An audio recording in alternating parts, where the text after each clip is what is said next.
Bonjour à tous, soyez les bienvenus ce matin pour notre culte en ligne. J'espère que vous allez bien et que surtout bien vous prenez soin de vous, prenez soin de vos bien-aimés, de vos proches. On est heureux de vivre ce temps ensemble ce matin et j'espère que là vous êtes bien installés à la maison, vous avez tout préparé pour notre culte. Et juste avant de laisser la place à l'équipe de louange, j'aimerais vous partager juste un verset dans un psaume, le psaume 28, verset 7. Et voici ce que le psalmiste nous dit. « L'Éternel est ma force, mon bouclier, en lui je me confie, il vient à mon secours. » Et quel que soit bien votre besoin ce matin, il est bon de se rappeler, il est bon de se dire peut-être, bien l'Éternel est ma force, l'Éternel est mon bouclier. Même si aujourd'hui je vis des moments peut-être difficiles dans ma vie, l'Éternel est ma force, il est celui qui vient à mon secours. Et c'est pourquoi bien le psalmiste pourra continuer en disant « Aussi mon cœur bondit de joie, je veux chanter pour le louer. » Parce qu'il est ma force, parce qu'il est mon soutien, parce qu'il vient à mon secours et que je peux me confier en lui, eh bien, je n'ai pas une attitude où je me plains, où je me lamente, mais mon cœur bondit de joie et je veux chanter pour le louer. Alors ce matin, je vous invite, je vous encourage à chanter à la maison, à le louer de tout votre cœur et on se joint maintenant à l'équipe de louange qui nous conduit.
Dieu est pour nous, qui pourra nous arrêter?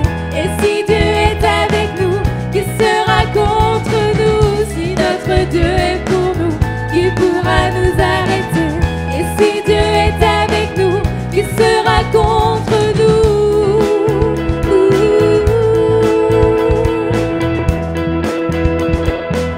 Qui sera contre nous?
Je ne sais pas dans quelle situation tu te trouves ce matin, dans quel état d'esprit tu as décidé de nous rejoindre, mais je t'invite vraiment à rentrer dans ce moment d'adoration, vraiment en face à face avec Dieu, et que tu puisses lui confier tout ce qui ne va pas, tout ce qui va, et vraiment laisse-toi bercer, laisse-toi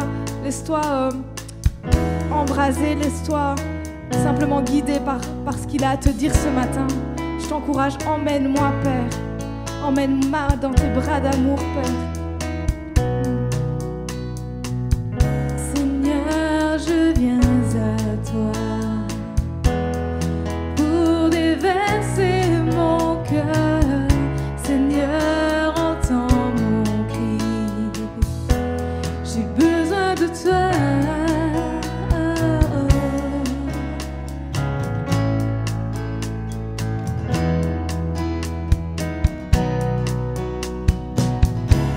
Je suis près de toi, mon cœur est inondé de joie. Nul n'est comme toi, tu es tout pour moi. Oh, emmène-moi tout près de toi. Je veux être avec toi pour toujours.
Je suis vraiment contente de pouvoir être là ce matin avec vous, et je voulais qu'on proclame ensemble que notre Dieu est un Dieu qui a une grâce incomparable. Amen.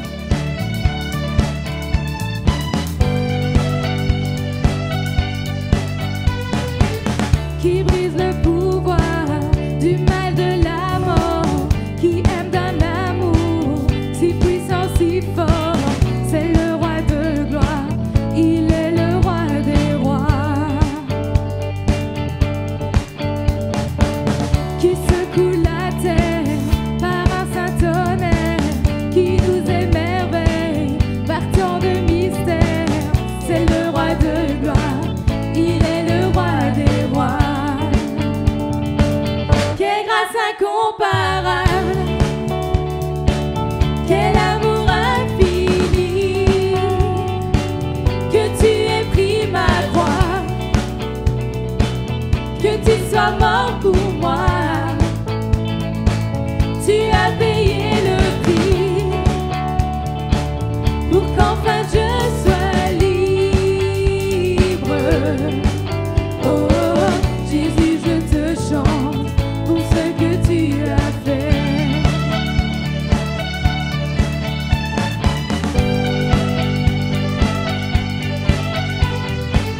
Qui ramène la paix dans la confusion, change les orphelins en fils et en filles, c'est le roi de gloire, il est le roi des rois, qui règne sur les peuples dans la vérité, brille comme le soleil de tout son éclat, c'est le roi de gloire, il est le roi des rois.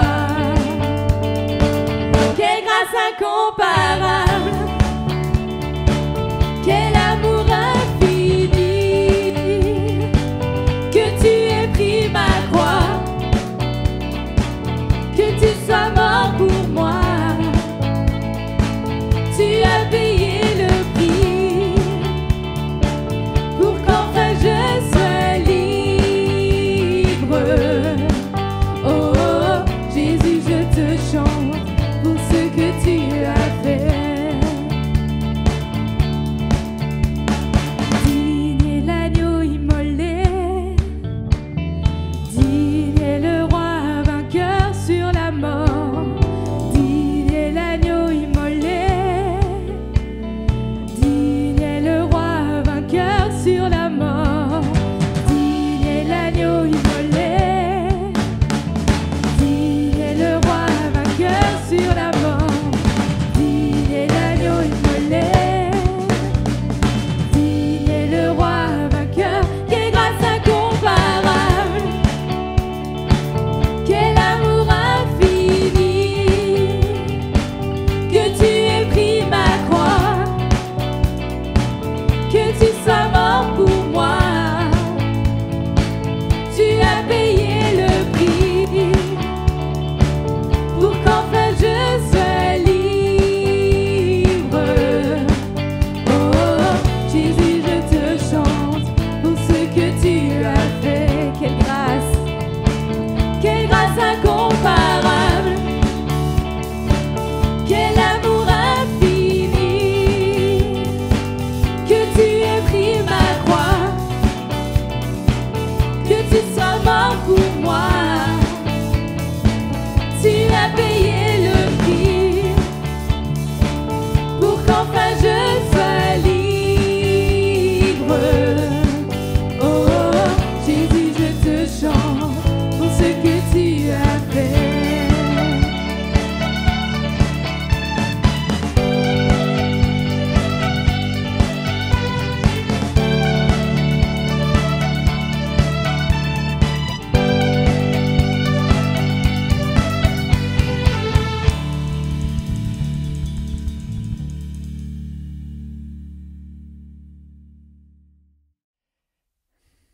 Bonjour à tous, très heureux de vous retrouver ce matin pour partager la parole de Dieu avec vous et continuer sur cette thématique que nous avions abordée la semaine passée. Rappelez-vous cette série sur la famille, les 7 attitudes à développer pour avoir de bonnes relations.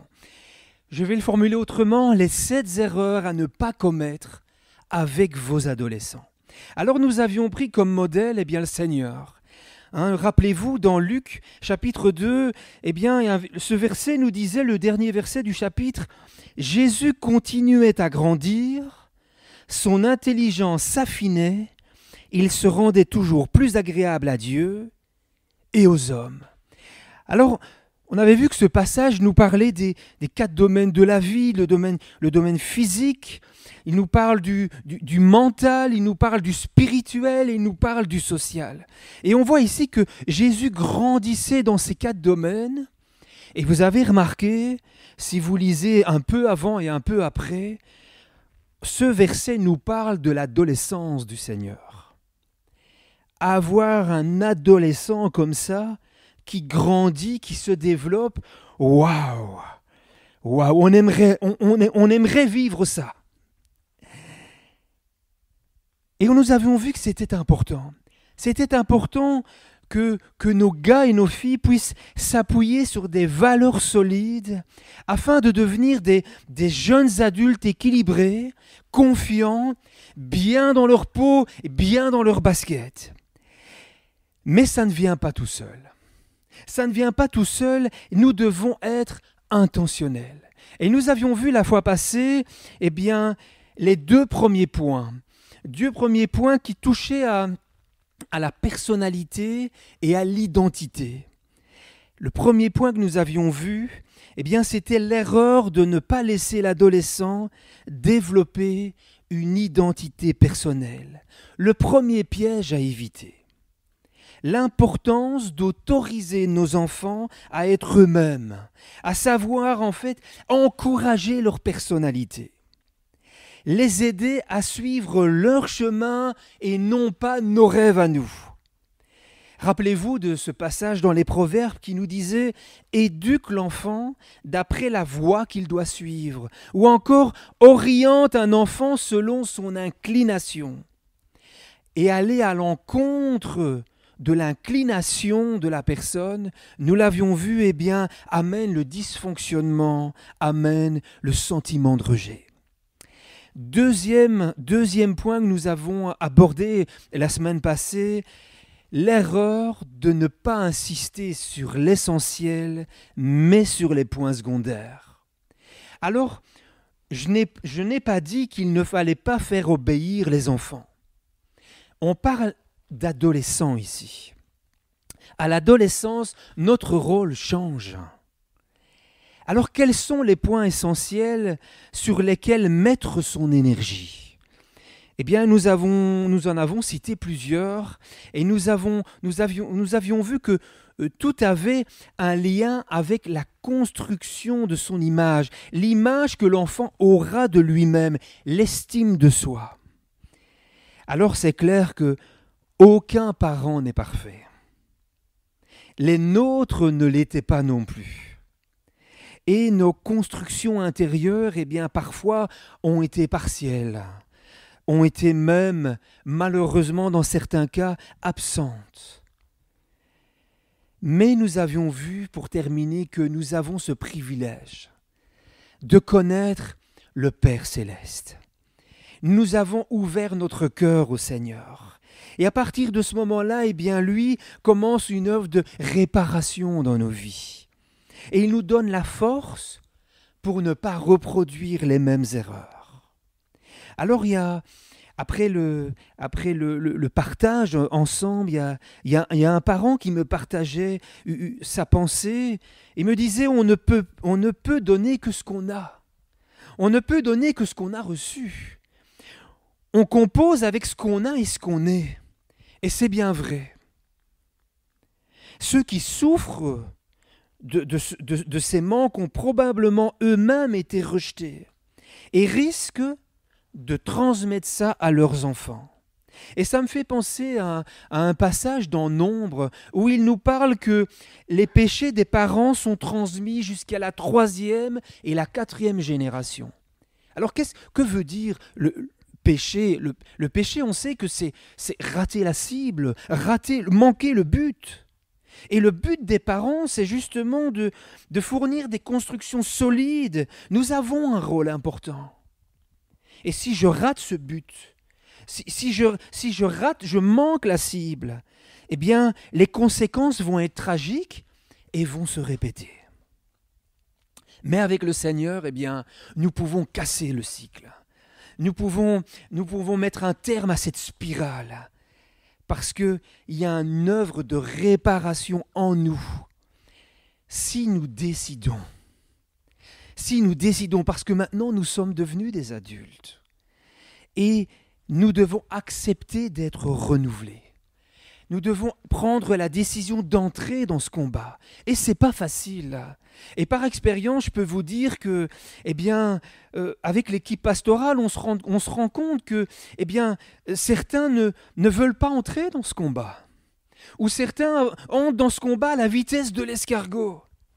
Et là, on a toute la différence entre un chrétien et un disciple.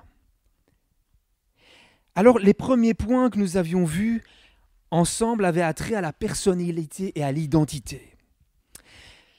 Aujourd'hui, je voudrais continuer avec vous et voir d'autres points qui vont avoir attrait à nos paroles.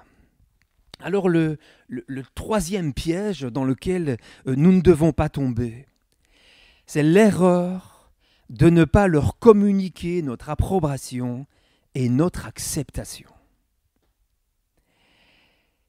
C'était une famille qui s'était rendue à l'école primaire lors des journées portes ouvertes.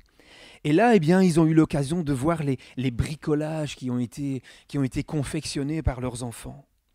Et c'était un bricolage poterie et l'enfant de cette famille était tellement fier de ce qu'il avait fait. Et il l'avait fait avec amour.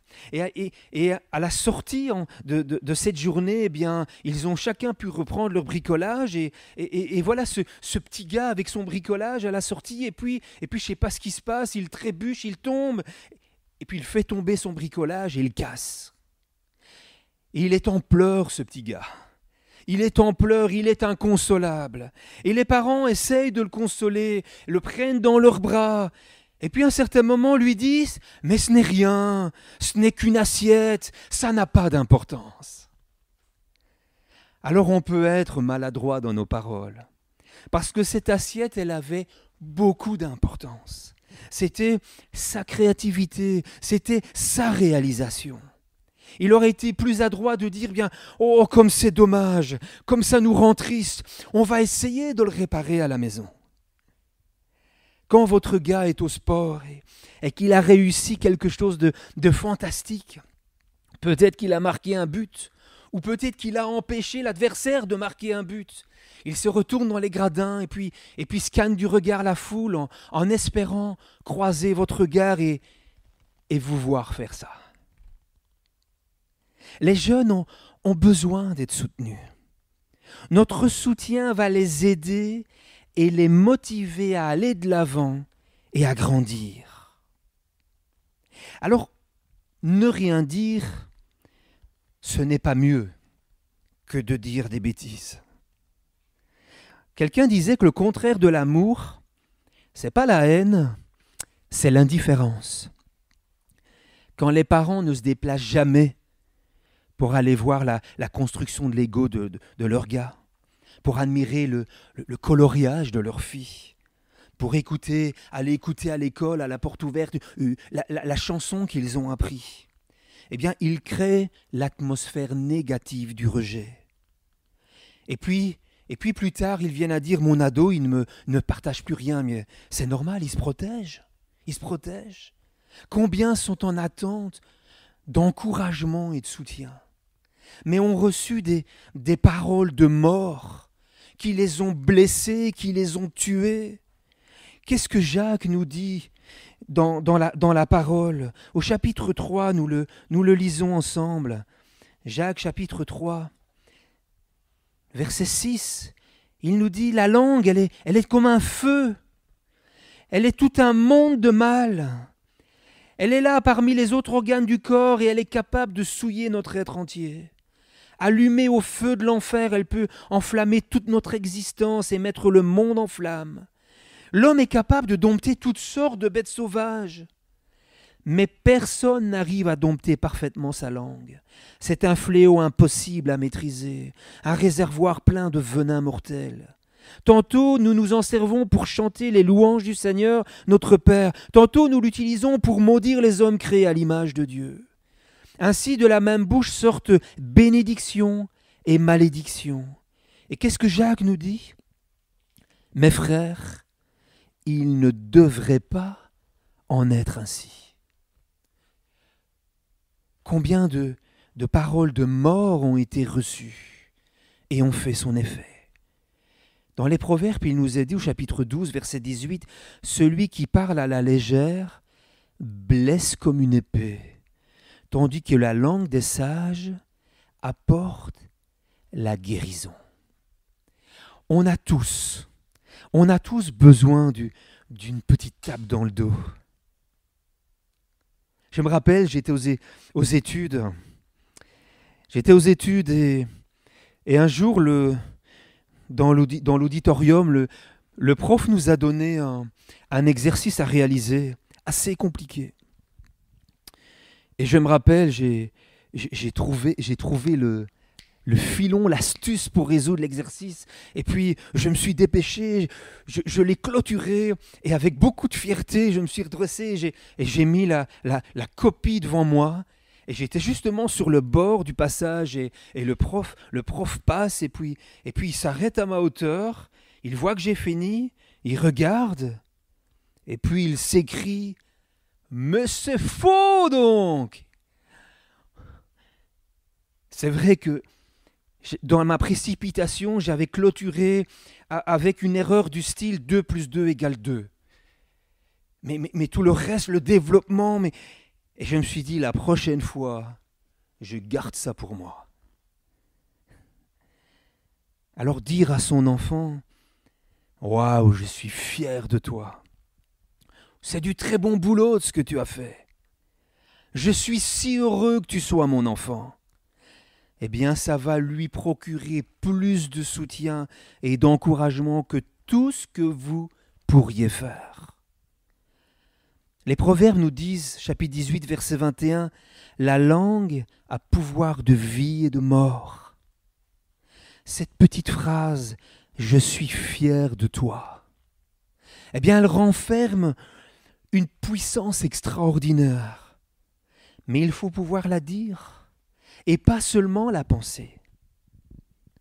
Alors j'en entends certains me dire, « Oui, mais moi je n'ai pas facile à exprimer mon affection. » Dire je t'aime, je le dis déjà pas à ma femme. Oh, ben alors il y a du boulot. Hein. Il y a différentes façons de dire je t'aime. Par exemple, je voudrais pas quelqu'un d'autre que toi comme fiston à la maison.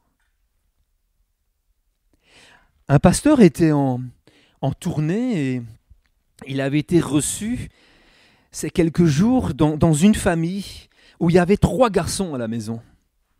Alors il y en avait un, c'était l'aîné, il était dans une école et il était marquant. Il était marquant et pendant tout le repas à table, eh bien son éloquence était incroyable. Il y avait le plus jeune, il était adorable comme petit garçon, hein, plein de taches de rousseur, un vrai petit poil de carotte. Et il y avait celui du milieu. Eh bien, lui, il avait 12 ans et on avait l'impression qu'il était tout le temps mécontent, tout le temps de mauvaise humeur. On aurait eu envie de dire de la mauvaise graine. Et il faisait tout pour embarrasser les parents pendant le dîner avec ce pasteur invité. Et quand les enfants ont quitté la table, eh bien le papa se tourne vers le pasteur et lui dit « Vous comprenez mon problème ?» Alors qu'est-ce que tu veux dire vraiment bien ? Mon problème c'est le second. Et le pasteur répond, eh bien, il a vraiment un handicap au départ. Il est coincé entre 2 petites merveilles, entre celui qui attire toute l'attention et celui qui est mignon comme tout. Et au milieu des deux, on dirait, il a l'air d'être insipide, on dirait une purée sans sel. Ainsi met-il en place des choses pour attirer l'attention. Et le pasteur lui demande, est-ce que ça vous arrive de dire à votre gars que vous l'aimez? Et il répond, c'est pas trop le genre de la famille de dire des choses comme ça. Il le sait. Oui, mais il a besoin de l'entendre. Il a besoin de l'entendre. Et il lui a conseillé de commencer à lui exprimer son ressenti à voix haute dans des mots qu'il comprend. Quelques mois plus tard, ce pasteur a reçu un courrier de ce papa. C'est incroyable. Ça a complètement transformé notre garçon. Vous savez, les familles saines sont celles où les membres apprennent à exprimer leur amour et à s'édifier les uns les autres. Les uns les autres, je pense au mari et à la femme, à s'édifier l'un l'autre. Je pense aux parents et aux enfants, mais je pense aussi aux enfants entre eux, qui prennent exemple et finissent par exprimer leur amour aux autres et à s'édifier. Deuxième point pour ce matin, la quatrième attitude que je voudrais voir avec vous, l'erreur de ne pas être là pour discuter de l'inconfortable. Alors vous vous rappelez, je vous avais parlé de Michael Groves, cet Australien très réputé dans l'éducation des enfants. Et je vous lis une de ces citations. Les parents exceptionnels ont des discussions difficiles avec leurs enfants. Vous voyez toutes ces discussions qu'il serait plus confortable d'éluder en mettant le problème sous le tapis. Toutes ces discussions qui vous donnent envie de partir en courant. Les parents exceptionnels, eux, prennent leur courage à deux mains. Non, ce n'est pas plus facile pour eux que pour les autres. Et ils ouvrent franchement la discussion avec leurs enfants. Alors c'est vrai qu'il y a des sujets plus compliqués que d'autres à aborder. Le divorce, par exemple. La mort d'un ami. Le suicide d'une copine à l'école. Les copains de classe qui fument le joint. Mais il est important de discuter ouvertement de ces choses afin que nos gars et nos filles puissent bénéficier de nos réflexions dans leur propre combat. Je vous l'ai dit, à l'adolescence, notre rôle va changer. Quand ils étaient enfants, on leur donnait les directions.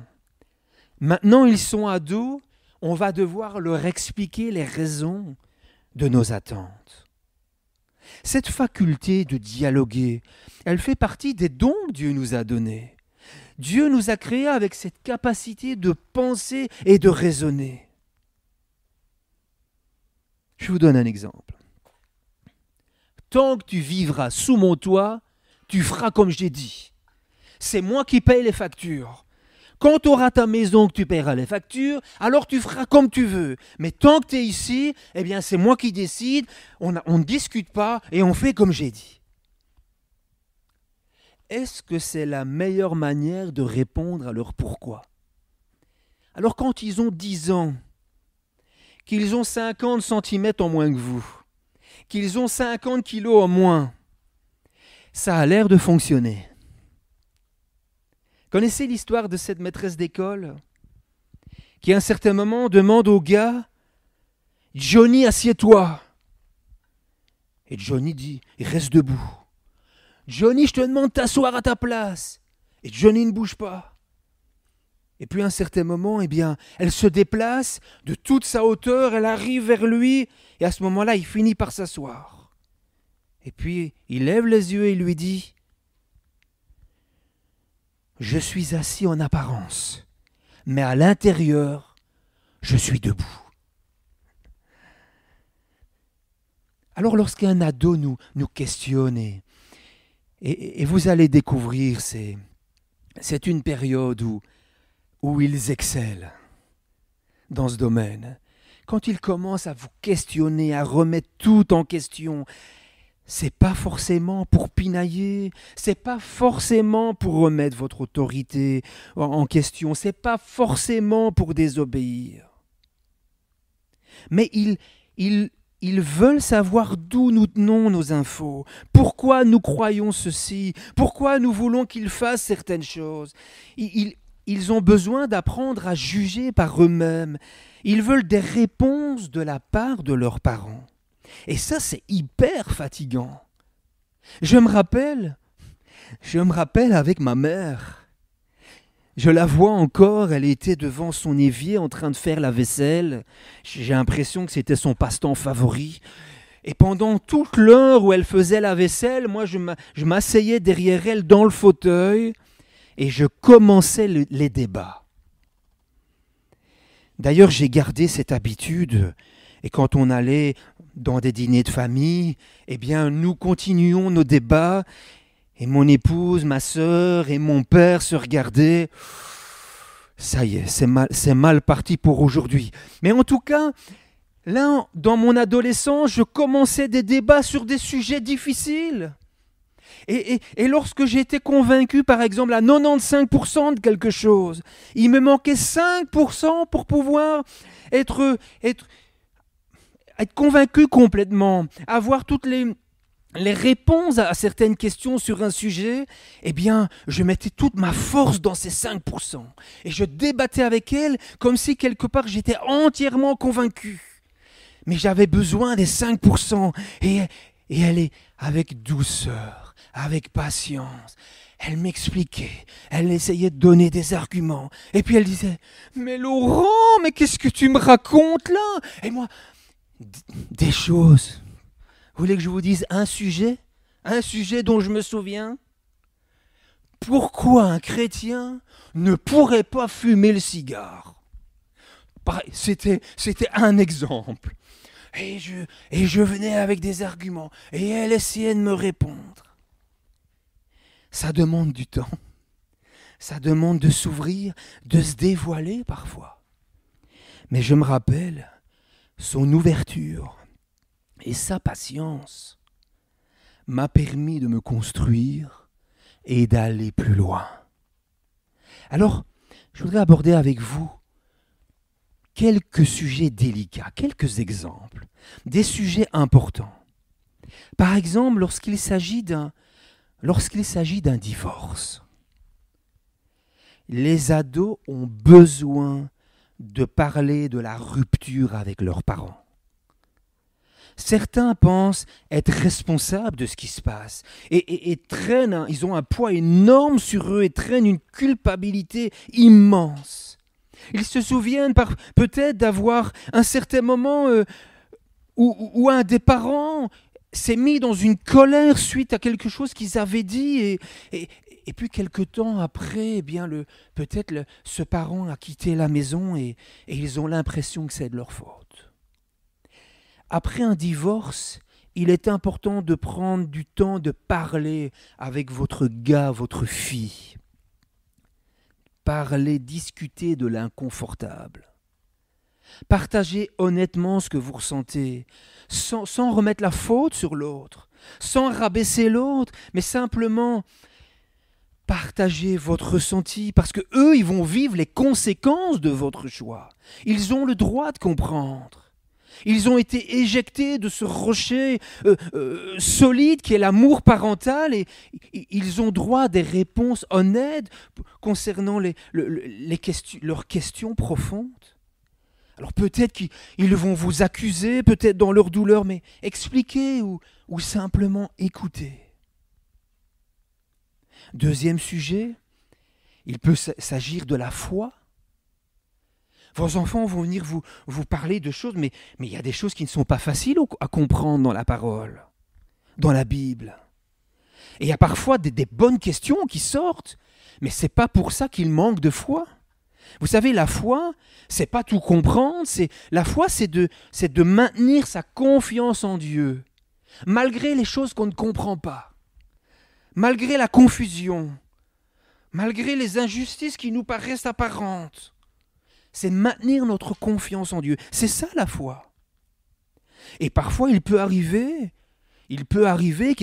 qu'on n'a pas de réponse forcément à leur donner. Eh bien, on peut simplement les inviter de suspendre leur jugement et d'attendre qu'une réponse meilleure puisse arriver. Ou simplement dire, si je n'ai pas la réponse, ici-bas, je l'aurai là-haut, je vais la demander au Seigneur. Rappelez-vous de ce que Paul disait dans l'Épître aux Corinthiens, la première au chapitre 13. Aujourd'hui, nous voyons au moyen d'un miroir, de manière peu claire, mais alors nous verrons face à face. Aujourd'hui, je connais partiellement, mais alors je connaîtrai complètement, tout comme j'ai été connu. D'autres sujets qui peuvent être inconfortables pour nous les parents, la sexualité. Par exemple, on entend parfois « Pas de relation sexuelle avant le mariage, car tu risques de tomber enceinte ou de mettre quelqu'un enceinte. » Ou tu risques de choper une misère. Mais ce sont des mauvaises raisons. Ils ont besoin de connaître le pourquoi du comportement sexuel. Besoin de savoir que la sexualité, elle est fondamentalement bonne et belle. C'est Dieu qui l'a créée. Ils ont besoin de savoir que c'est quelque chose d'important. Ils ont besoin de savoir que ça a été créé par Dieu pour le plaisir, mais aussi pour la communion entre deux personnes. Je lisais récemment que nous sommes parmi les seuls êtres créés à être dessinés pour pouvoir faire ça face à face. Ce n'est pas le cas des animaux, parce qu'il y a une dimension de relation qui est très forte. On a besoin de leur expliquer, qu'ils saisissent qu'est-ce que ça veut dire que deux personnes deviennent un. Que c'est une des expériences les plus profondes de la vie. Notre culture la présente simplement comme un jeu ou un loisir. Mais le Seigneur réserve ça dans le cadre du mariage. Ils ont besoin de comprendre qu'il y a des conséquences spirituelles aussi lorsqu'on se donne à l'autre. Je me rappelle le témoignage de ces personnes qui expliquaient, c'était un chrétien, et dans un moment difficile, eh bien, il est allé dans une maison close, et il a eu un bon moment de plaisir avec une prostituée. Et puis à partir de ce moment-là, eh bien, ça n'allait plus. Il y a quelque chose qui se passait. Et il a dû aller voir son pasteur pour avoir du secours, un moment de délivrance, parce qu'il avait chopé le mauvais esprit de la personne. Vous savez, les commandements que le Seigneur nous donne, c'est pas pour frustrer le monde, mais c'est comme quelque part la signalisation routière. S'il y a des panneaux stop divin, c'est parce qu'il y a danger. Et que quelque part le Seigneur veut nous emmener dans le meilleur, à vivre le meilleur. Important d'enseigner à nos jeunes filles la valeur et le respect de leur corps, l'importance de leur personne. Important d'enseigner à nos gars qu'ils font partie, en fait, ils font pas partie du règne animal, ils ont juste été créés juste en dessous des anges. Et que vivre une vie agréable à Dieu est important. Important de leur expliquer les dégâts que ça peut occasionner. Il y a des sujets, c'est vrai, qui sont délicats, qui sont difficiles et qui ne se traitent pas en une fois. Mais demandez au Saint-Esprit de vous guider, de vous donner des occasions. Parce que le but c'est de leur forger un caractère qui va leur permettre de discerner quand une atmosphère est bonne ou mauvaise, quand c'est en harmonie avec Dieu ou pas. Notre responsabilité, c'est pas de les endoctriner, mais c'est de les éduquer pour devenir capable de discerner la vérité, de tenir une discussion. Alors comment faire pour être ouvert au débat? Comment faire pour aborder des sujets difficiles? Aujourd'hui, On va tous s'asseoir et on va parler de ça. Ce n'est pas la meilleure idée. Mais utilisons simplement les événements de la vie. Une émission à la télé, une réflexion qui est faite. Prenons la balle au bon. Posons des questions. Un film à la télé où il se passe quelque chose. Qu'est-ce que ça veut dire ? Est-ce que si moi je faisais la même chose que cette personne, est-ce que vous trouveriez ça bien si je faisais la même chose à la maison ? Et puis ouvrir le débat. Prendre du temps de parler à table. Le moment de repas est le moment privilégié pour ouvrir la discussion. Essayez, insistez pour manger ensemble.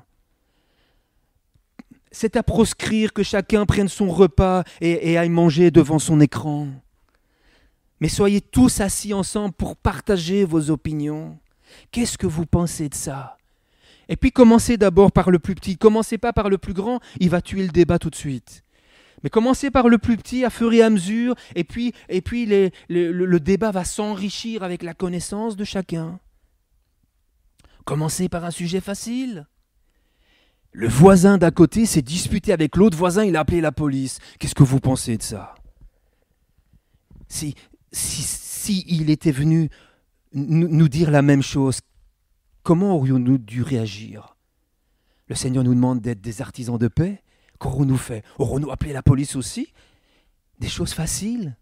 Commencez pas avec un débat sur l'avortement. Suffit pas de dire « oh non, c'est pas bien ». Ça ne suffira pas. Alors on va conclure. Et on va rebondir sur l'introduction. Nous réalisons que l'importance d'exprimer nos sentiments, notre ressenti.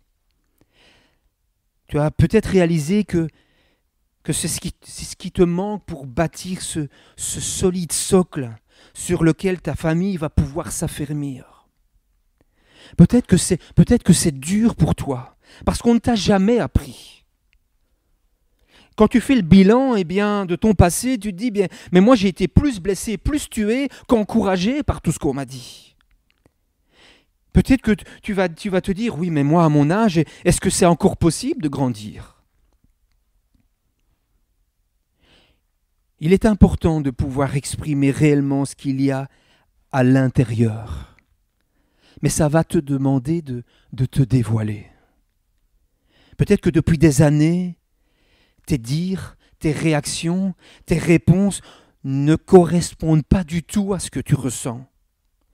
C'est une façade qui est à briser, c'est un masque qu'il faut enlever.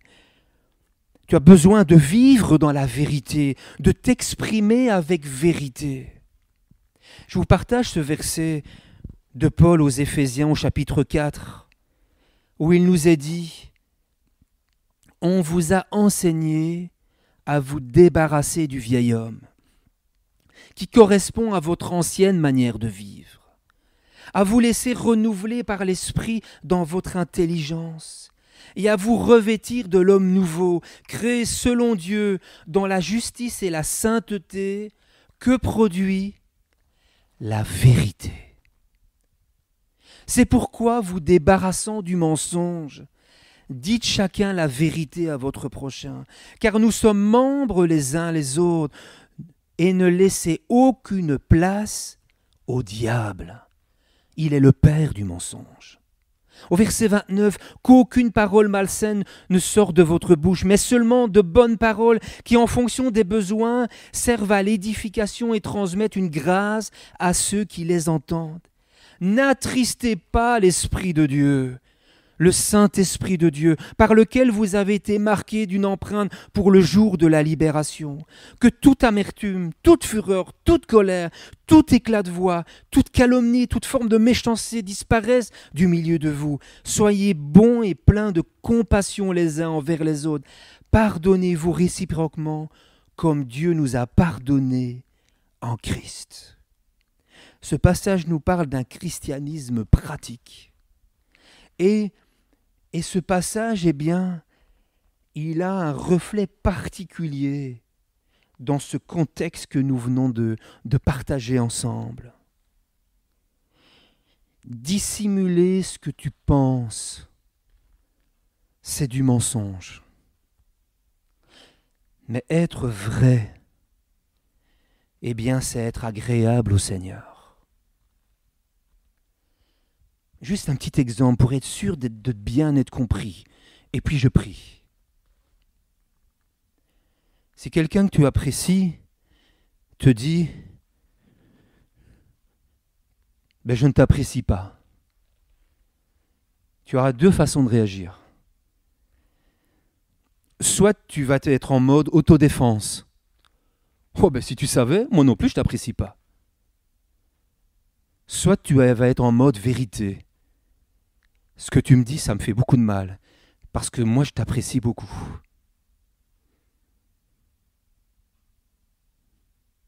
Que ce soit avec notre prochain ou que ce soit dans notre famille, je voudrais insister sur ce point. Nous sommes appelés à vivre et à fonctionner et à parler dans la vérité. Exprimer toute la profondeur de notre ressenti, de notre amour pour les autres. Et là, eh bien, c'est toutes des pierres que nous allons ajouter au socle, au fondement de leur vie. On va courber les yeux, on va courber la tête, on va fermer les yeux, on va prier. On va prier, je vais demander que le Seigneur puisse nous conduire. Et nous croyons à l'action du Saint-Esprit. Nous croyons que le Seigneur, eh bien, est en train de... Je suis conscient que c'est des choses difficiles. Je ne parle pas qu'aux ados, je parle aux grands ados que nous sommes. Mais je crois qu'à un certain moment, il faut laisser son tablier de chrétien et prendre le tablier du disciple. Et dire, Seigneur, moi je veux marcher, devenir comme toi. Et je ne veux plus marcher à la vitesse de l'escargot, mais je veux passer le turbo.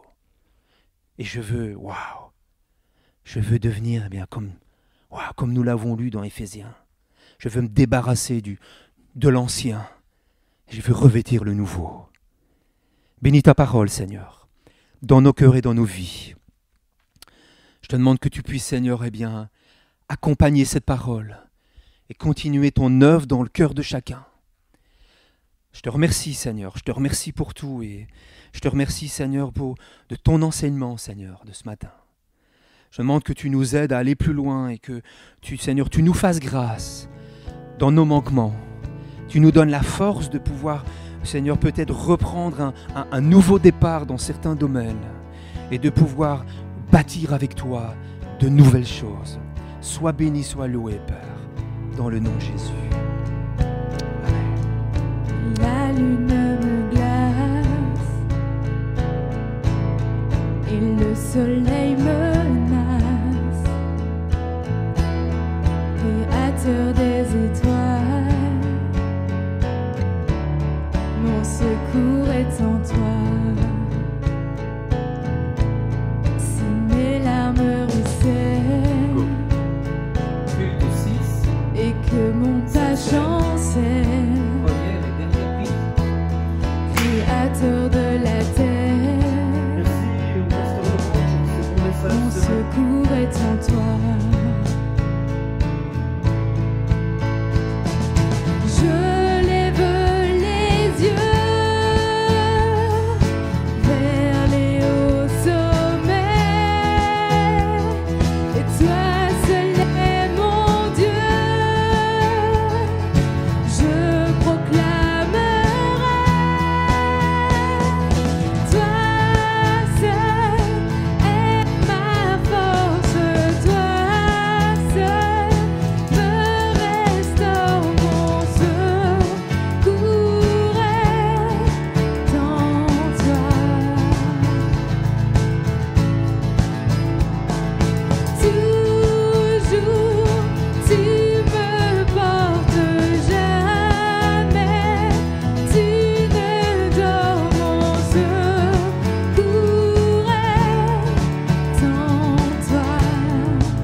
peur m'envahit,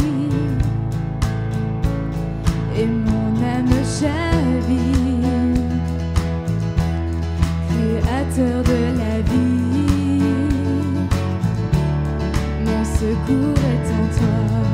Je lève les yeux vers les hauts sommets. Et toi seul est mon Dieu. Je proclamerai, toi seul est ma force, toi seul me restaure mon secours est en toi. Toujours tu me portes, jamais tu ne dors, mon secours est en toi.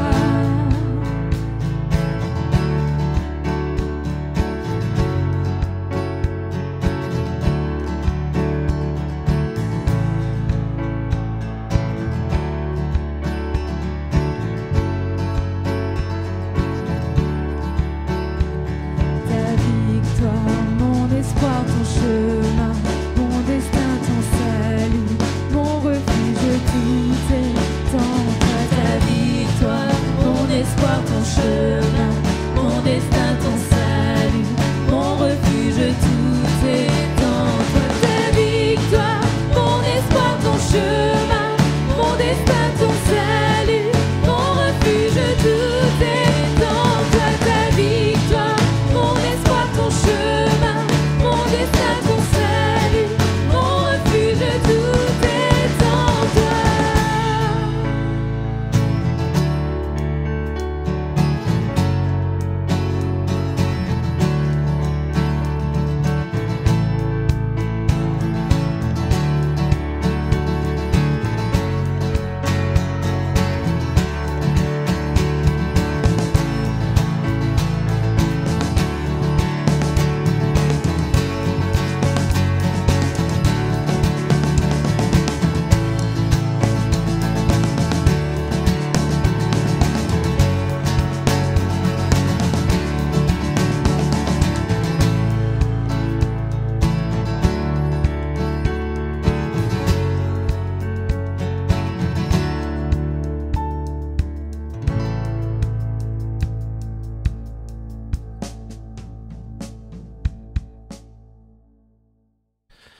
Merci au pasteur Laurent pour ce bon message ce matin.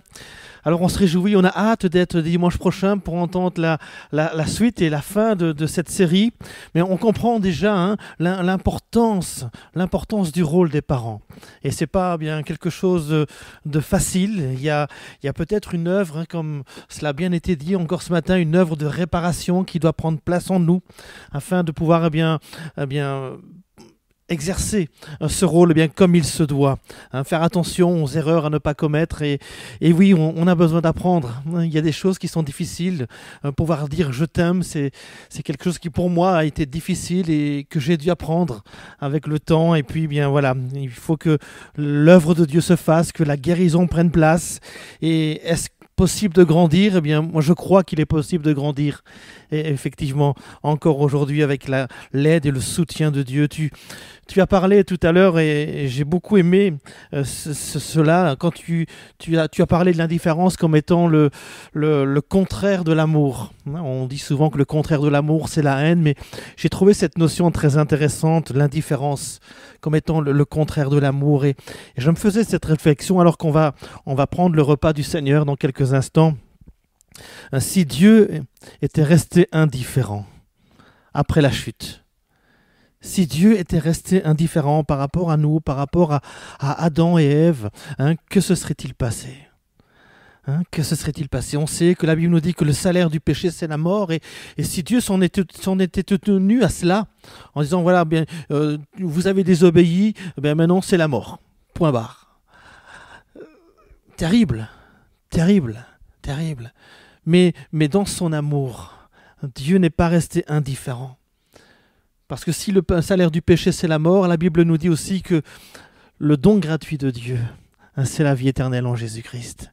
Et c'est là que Dieu manifeste justement tout son souci. Et dans les paroles, on a parlé beaucoup de langage ce matin, et dans les paroles de Jésus à la croix, on retrouve justement cet amour, hein, comme étant le contraire de l'indifférence. Quand Jésus va dire « Père, pardonne-leur parce qu'ils ne savent ce qu'ils font », hein, on ressent ici tout l'amour de Jésus, mais tout l'amour du Père aussi, c'est dans cette prière pour ceux qui l'ont crucifié. Et quelque part, bien, ça nous concerne aussi aujourd'hui, parce que c'est pas simplement Judas, hein, qui a crucifié Jésus, mais nous sommes aussi responsables par nos fautes, par nos péchés. Et on ressent ici dans cette parole, Père, pardonne-leur. Hein? Non pas de l'indifférence, mais justement tout son amour pour nous. Et puis il continue en disant, je te le dis en vérité, aujourd'hui tu seras avec moi dans le paradis. Hein, une promesse extraordinaire à quelqu'un qui souffre autant que lui. Mais quelle promesse ici, une promesse d'amour, non pas d'indifférence, mais encore une promesse d'amour. Aujourd'hui, tu seras avec moi dans le paradis. Waouh! Hein, c'est pas de l'indifférence, ça, c'est de l'amour. Hein, Jésus, voyant sa mère et auprès d'elle le disciple qu'il aimait, il dit à sa mère, « Femme, voici ton fils ». Puis il dit aux disciples, « Voici ta mère ». On voit ici tout le souci de Jésus pour sa mère. Hein. Et pas seulement pour elle, mais je crois que Jésus est en souci aussi pour chacun d'entre nous ce matin. Non pas de l'indifférence, mais de l'amour. Dieu prouve son amour en ce que lorsque nous étions encore pécheurs, Christ est mort pour nous. Hein, si ça, c'est pas de l'amour, hein, Dieu prouve son amour. C'est pas de l'indifférence. Et Dieu n'est jamais indifférent. Dieu n'est jamais indifférent. Jésus n'était pas, ni pour ceux qui l'ont crucifié, ni pour l'homme qui était là à ses côtés dans un état de souffrance, ni pour sa mère qui elle aussi était dans un état de souffrance, mais il est en souci. Et je crois que c'est l'attitude d'un père qui pour nous est un exemple ce matin. Un exemple. On a parlé d'erreurs à ne pas commettre, mais il y a aussi des exemples à suivre, et ça c'est un bon exemple à suivre. Alors on va prendre le pain. On va prendre le pain ensemble ce matin, eh bien, nous rappelant justement de l'amour de Dieu pour nous. Christ est mort. Alors que nous étions encore pécheurs, il prouve son amour en mourant à la croix pour nous. Alors je vous invite là à la maison, et puis moi je vais la prendre avec le pasteur Laurent ce matin. On va prendre le pain, un symbole de son corps meurtri, brisé par amour pour nous.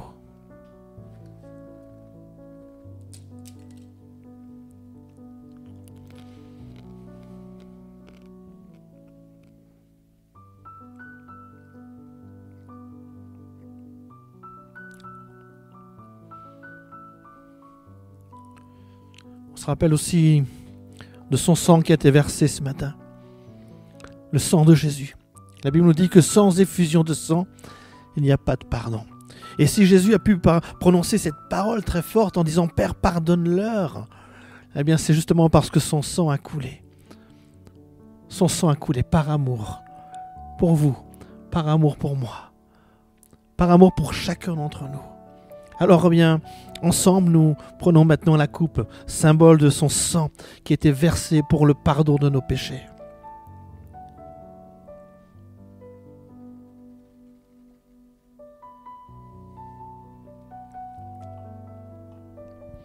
Alléluia. Je veux te remercier, Père, pour ton sacrifice à la croix, pour ton amour manifesté pour nous. Merci parce que tu n'es pas un Dieu indifférent, mais tu es en souci pour chacun de nous, chacune de nos vies, chacune de nos difficultés. Et si pour plusieurs ce matin, bien, ils sont dans des états de souffrance, dans des situations de souffrance, tu es en peine pour eux, tu es en souci pour eux. Mais non seulement tu es en souci, mais tu es aussi celui qui prie pour nous, qui intercède en notre faveur. Et tu nous fais cette promesse merveilleuse que tu seras toujours là, à nos côtés. Tu nous fais cette promesse ce matin que tu es celui qui prend soin de nous. Tu connais nos difficultés, tu connais nos manquements en tant que parents. Tu connais nos combats aussi et les domaines dans lesquels nous avons besoin de grandir ce matin. Merci parce que tu es ce Dieu d'amour qui nous aide, qui nous soutient, qui nous fortifie, qui vient à notre secours, comme nous l'avons dit en commençant ce culte ce matin. Tu viens à notre secours. Nous te bénissons, nous te rendons toute la gloire, Père, au nom de Jésus ton Fils. Nous te prions. Amen. Amen. Alléluia. C'est bon d'être ensemble. C'est bon d'être ensemble. Malheureusement, bien, ces instants touchent à leur fin. Il me reste quelques annonces à vous faire, comme vous l'avons déjà annoncé dimanche dernier. Malheureusement, les conditions ne nous permettent pas de nous réunir à nouveau à l'église, mais en tout cas, nous pouvons reprendre les visites, les entretiens pastoraux. Et donc, si vous avez besoin d'un entretien pastoral, si vous avez une difficulté, vraiment, vous avez besoin de la prière, eh bien, n'ayez pas peur de nous contacter par mail, par téléphone. Eh bien, voilà, on est là, on est disponible en tout cas, et on fixera un moment pour un rendez-vous et vraiment bien, n'hésitez pas. N'hésitez pas, c'est important de le faire. Ne restez pas tout seul là dans votre souffrance, dans vos difficultés. Mais si vous avez besoin, bien il y a toute une équipe là. L'équipe pastorale est à votre service et on se fera un plaisir en tout cas bien de répondre à votre appel.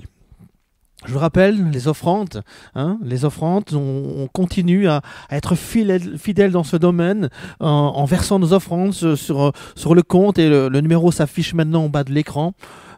Que Dieu vous bénisse. Dieu vous bénisse. On pense beaucoup à vous, vous nous manquez énormément. On a hâte de vous retrouver. Mais voilà, persévérons dans la prière, continuons à grandir, même si on n'est pas à l'église, mais je crois que dans nos maisons, là, on peut aussi continuer à se nourrir, à s'alimenter au niveau de la foi, et on continue à grandir quand même si on n'est pas réunis ensemble, mais la croissance continue.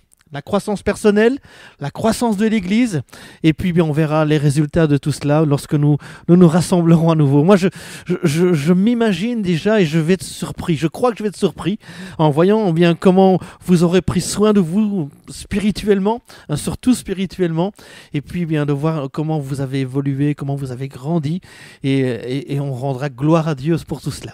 Amen. Alors, soyez bénis, et je vous dis à bientôt, et prenez courage. Bye bye.